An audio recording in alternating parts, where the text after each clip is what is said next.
मित्रांनो नमस्कार. Share market investment या मराठी यूट्यूब चॅनलच्या एका नवीन व्हिडिओमध्ये आपलं स्वागत आहे. मित्रांनो, आपण दीर्घकाळासाठी गुंतवणूक करत आहोत आणि शेअर मार्केटमधून आपल्याला चांगला पैसा ह्या दीर्घकाळामध्ये आपल्याला बनवायचा आहे.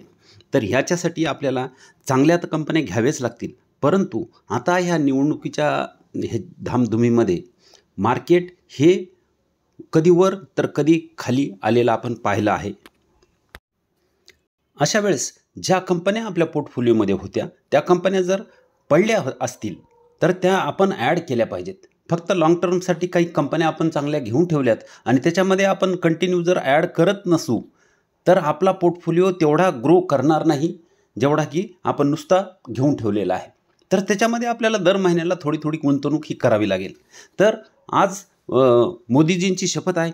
कदाचित उद्या मार्केट पुन्हा वाढू शकते.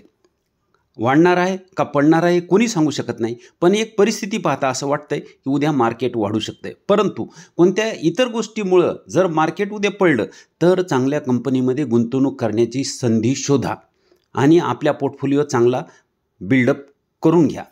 आणि आता इथून पुढं मार्केट हे वाढणारच आहे. पडण्याच्या शक्यता ह्या कमी झालेल्या आहेत. आज आपण 3 कंपन्या बघणार आहोत. पण त्याच्या आधी एक IPO बघू. हा IPO नवीन लिस्ट होणार आहे.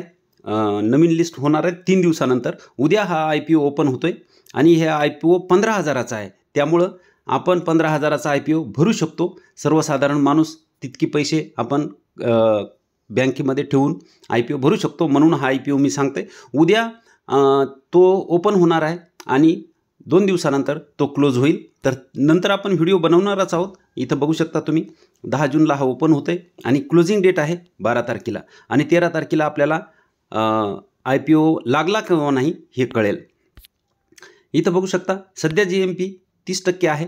कमी जास्त होऊ शकतो. आपण परवा याच्यावर एक डिटेल व्हिडिओ बनवू आणि मगच बघू की हा IPO भरण्यासारखा आहे की नाही. तर आता ज्या कंपन्या बघणार आहोत त्याच्यामध्ये पहिली कंपनी आहे हर्षा इंजिनिअरिंग. ऑटोमोबाईल क्षेत्रामधली ही कंपनी 513वर ट्रेड करत आहे. 3.28% मागच्या ट्रेडिंग डेला वाढलेली आपण बघू शकतो. आणि ही कंपनी एशियामध्ये चायना आहे, इंडिया आहे, चायना आहे आणि युरोप, रोमानिया इतक्या देशामध्ये ही आपलं प्रोडक्ट ही एक्सपोर्ट करते. बेरिंगच्या केस म्हणजे बॉडी बनवण्याचं काम ही करत असते. इथं तुम्हाला लक्षात येईल. आणि कंपनी चांगली आहे. ऑटोमोबाईल क्षेत्रामध्ये हिची ग्रोथ पण चांगली आपण बघू शकतो. मार्केट कॅप 4,600 करोडचा आहे. ROC 13.6 आहे. ROE 10.7 आहे. फेस व्हॅल्यू 10 आहे. म्हणजे भविष्यामध्ये स्प्लिट होऊ शकतो. प्रॉफिट ग्रोथ आपल्याला मायनस पाहायला मिळते. प्रमोटर होल्डिंग पूर्ण 74.6ची आहे. म्हणजे प्रमोटर होल्डिंग चांगली आहे. बघा EPS जे आहेत हे आपल्याला एका रेंजमध्ये बाउंड झालेले पाहायला मिळत आहेत. आणि मीडियन पी जो 29.6 आहे त्याच्या थोडंसं वर कंपनी ट्रेड करत आहे. मीडियन पी हा इथं आहे आणि त्याच्यावर कंपनी ट्रेड करत आहे. हे कंपनीला लिस्ट होऊन जास्त दिवस झालेले नाहीत. नवीन कंपनी आहे. ह्या कंपनीचे प्रॉफिट जर वाढले तर कंपनी गुंतवणुकीला चांगली आहे आणि ही कंपनी कर्जमुक्त असलेली आपण इथं बघू शकतो. ही कंपनी सध्या तुम्ही वॉच लिस्टमध्ये ठेवू शकता. सेल्स जर बघितले तर 2017 पासून जे सेल्स आहेत 95 करोड आहेत.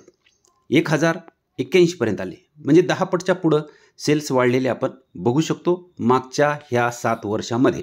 नेट प्रॉफिट -1 होतं ते आता 127 पर्यंत आलेलं आहे. म्हणजे 127 पट प्रॉफिट हे सहज झालेलं आपल्याला दिसतंय. म्हणजे सेल्स ग्रोथ प्रॉफिट ग्रोथ ही दोन्हीही आपण पाहिलं दोन्हीही ही चांगली आहे. डबल डिजिट आहे.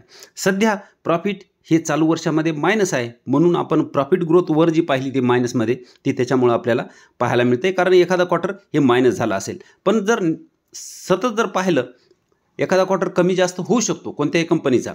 तर वार्षिक जर पाहिलं तर क्वार्टर हे कंटिन्यू वाढलेले आपण बघू शकतो. 20 करोड 38 106 128 127 इथपर्यंत तर मायनस होतं हे सोडून द्या. पण नंतर कंपनीनं हे जे 5-6 वर्ष आहेत याच्यामध्ये कंपनीनं चांगली ग्रोथ घेतलेली आपल्याला पाहायला मिळते. बघा रिझर्व जर बघितलं तर आपल्याला 2 करोडचं जे रिझर्व होतं इथं बघा हे रिझर्व आहे ते आता 1154 करोडपर्यंत आलं आहे. आणि कर्ज जे आहे ते 102 करोडचं कर्ज आपल्याला पाहायला मिळते. चार्ट बघा. कंपनी जेव्हा लिस्ट झाली तेव्हापासून इथं जेव्हा लिस्ट झाली तेव्हापासून कंपनी खाली पडत होती. आता अशा बऱ्याच कंपन्या आहेत ज्या की खाली पडत आहेत आणि इथं कोणी घ्यायची हिंमत करत नाही. कंपनीचं ग्रोथ बघून जर आपण ही कंपनी हळूहळू खरेदी केली असती तर इथून आता आपल्याला चांगले रिटर्न इथपर्यंतचे मिळाले असते. मागे एकदा व्हिडिओ ह्या कंपनीचा आपण बनवला होता जेव्हा इथं ही कंपनी ट्रेड करत होती. आता वर आलेली आणि ही कंपनी सध्या हा यू पॅटर्न बनवून वर जाण्याचा मोठा यू पॅटर्न झाला आहे आणि एकदम वरच्या टोकाला ही कंपनी ट्रेड करत आहे आणि इथून ती आता ब्रेकआउट देऊ शकते. 513 वर ट्रेड करत आहे. ह्या कंपनीवर लक्ष ठेवा कारण डिस्काउंट काहीही नाही. तुमच्या वॉच लिस्टमध्ये ही कंपनी तुम्ही ठेवू शकता, याच्यावर लक्ष ठेवू शकता. नंतरची कंपनी आहे आधार हाऊसिंग. हाऊसिंग म्हणल्यानंतर तुम्हाला लक्षात आलं असेल फायनान्स कंपनी आहे ना, हाऊसिंग लोन ही कंपनी देत असते आणि ही काय करते, ही लार्जेस्ट आहे लो इन्कम हाऊसिंग फायनान्समध्ये. पुढं ही कंपनीचं मार्केट कॅप फक्त 15,000 करोडचं आहे, म्हणजे कंपनी अजून मोठी होऊ शकते. स्टॉकचा PE 20चा आहे, ROC 11.4, ROE 18.4, फेस व्हॅल्यू 10 आहे, भविष्यामध्ये स्प्लिट होऊ शकतो. प्रॉफिट ग्रोथ 33ची जवळपास पाहायला मिळते. प्रमोटर होल्डिंग पूर्ण 76.5 म्हणजे 75पेक्षा जास्त आहे, म्हणजे भविष्यामध्ये त्यांना हे 1.5% कमी करावा लागेल. नवीन लिस्ट झालेली आहे, तुम्ही इथं बघू शकता की 15 मे तेव्हाच लिस्ट झाली, म्हणजे गेल्या महिन्यामध्ये ही कंपनी लिस्ट झालेली आपल्याला पाहायला मिळते. आणि सध्या एकाच क्वार्टरचे आपल्याला इथं हे जे निळं दिसतंय ते एकाच क्वार्टरचं आहे, त्यामुळे इतकं काय आपण मीडियन पीच्या खाली ट्रेड करत आहे असं वगैरे काही सांगायची इथं गरज नाही. सेल्स जर बघितले ते 2019 पासूनचे सेल्स तुम्ही बघू शकता. 1266 करोडचे सेल्स 2587 करोडपर्यंत आलेत. पण सेल्सही बघा 1200, 1300, 1500, 1700, 2000 आणि आता 2500, म्हणजे सेल्स कंटिन्यू वाढलेले आहेत. Net profit 162, 189, 340, 445, 545, 750. म्हणून मी कंपनी तुमच्या पुढे आणलेली आहे कारण हिचे सेल्स आणि प्रॉफिट हे कंटिन्यू वाढत असलेले आपल्याला इथं पाहायला मिळतात. दोन्हीही सतत वाढलेले आहेत आणि अशी कंपनी आपल्याला चांगला पैसा बनवून देऊ शकते. Sales growth profit growth double digit आहे बघू शकता, त्यामुळं इथं आपल्याला CAGR आहे कमीत कमी 25-30च्या आसपास ही कंपनी सहज बनवून देऊ शकते. का? कारण प्रॉफिट ग्रोथ ही 30पेक्षा जास्त आहे, तर CAGR आपल्याला 30पेक्षा जास्तच म्हणजे 35-40च्या आसपास मिळायला पाहिजे. पण निदान आपल्याला 2600 जरी मिळाले तर 10 वर्षात 10 पट पैसे होतात. ही कंपनी 30-35च्या आसपास सहज बनवून देऊ शकते. रिझर्व बघा, रिझर्व पाहिलं तर 4055 करोडचं रिझर्व आहे. कर्ज जर पाहिलं तर 13,960 म्हणजे जवळपास 14,000 करोडचं कर्ज आहे. फायनान्सची कंपनी असल्यामुळं कर्ज जास्त असतं हे आपण सोडून द्यायला पाहिजे. चार्ट बघा, नवीन लिस्ट झालेली आहे, तुम्ही इथं बघू शकता. हा एक यू पॅटर्न हिने बनवलेला आहे, एकदम टॉपवर ही सध्या ट्रेड करत आहे. इथून ब्रेकआउट द्यायची ही तयारी करू शकते. 365वर ही ट्रेड करत आहे. मागची आणि ही दोन्ही कंपन्या गुंतवणुकीची संधी नाही, पण हिला तुम्ही वॉचलिस्टमध्ये ॲड करून ठेवू शकता. जेव्हा ही थोडीशी मायनस होईल, 10-15% मायनस होईल, त्यावेळेस ह्याच्यामध्ये गुंतवणूक आपण करू शकतो. पुढची कंपनी आहे FCL. आपण मागे एक कमेंट पाहिली होती की ही कंपनी कशी आहे सांगा म्हणून, तर त्यामध्ये ही कंपनी सांगितली होती 357वर ही ट्रेड करत आहे, 1.62% वाढलेली आहे. केमिकल क्षेत्रातली ही एक चांगली कंपनी आहे. मार्केट कॅप 3,955 म्हणजे जवळपास 4,000 करोडचा आहे. स्टॉकचा PE 33चा आहे. ROC 38.7, ROE 30.1 म्हणजे दोन्हीही चांगले आहेत. फेस व्हॅल्यू 2 आहे, म्हणजे भविष्यामध्ये स्टॉकचे 2 तुकडे होऊ शकतात. प्रॉफिट ग्रोथ 35.6ची आहे आणि प्रमोटर होल्डिंग 64.5ची आहे. ह्या सगळ्या गोष्टी इथं आपल्याला चांगल्या पाहायला मिळतात. आणि त्याच्यापेक्षा जास्त इथं पाहायला मिळते की कंपनीचं सतत आपल्याला प्रॉफिट वाढलेत, त्यामुळं EPSही सतत कंपनीनं वाढवलेले आहेत. मीडियन PE जवळ कंपनी ट्रेड करत आहे. अशी कंपनी आपण खरेदी केली तर आपला चांगला पैसा बनू शकतो आणि कंपनी जवळपास छोटी असूनही जवळपास कर्जमुक्त असलेली आपल्याला पाहायला मिळते. सेल्स बघा, मार्च 2013 पासूनचे सेल्स आपण बघू शकतो. 96 करोडचे सेल्स 569 करोडपर्यंत आलेले आहेत आणि नेट प्रॉफिट 8 करोडचं 121 करोडपर्यंत आलेलं आहे. म्हणजे सेल्स ग्रोथ आणि प्रॉफिट ग्रोथ ही दोन्हीही चांगली असलेली आपल्याला पाहायला मिळते. आणि स्टॉक प्राईस CAGR म्हणजे गुंतवणूकदाराला कंपनीनं 10 वर्षात 47%, 5 वर्षात 57%, 3 वर्षात 58%, तर चालू वर्षामध्ये 13%चे रिटर्न मिळवून दिलेले आहे. म्हणजे कंपनीनं चांगला पैसा गुंतवणूकदाराला बनवून दिलेला आहे.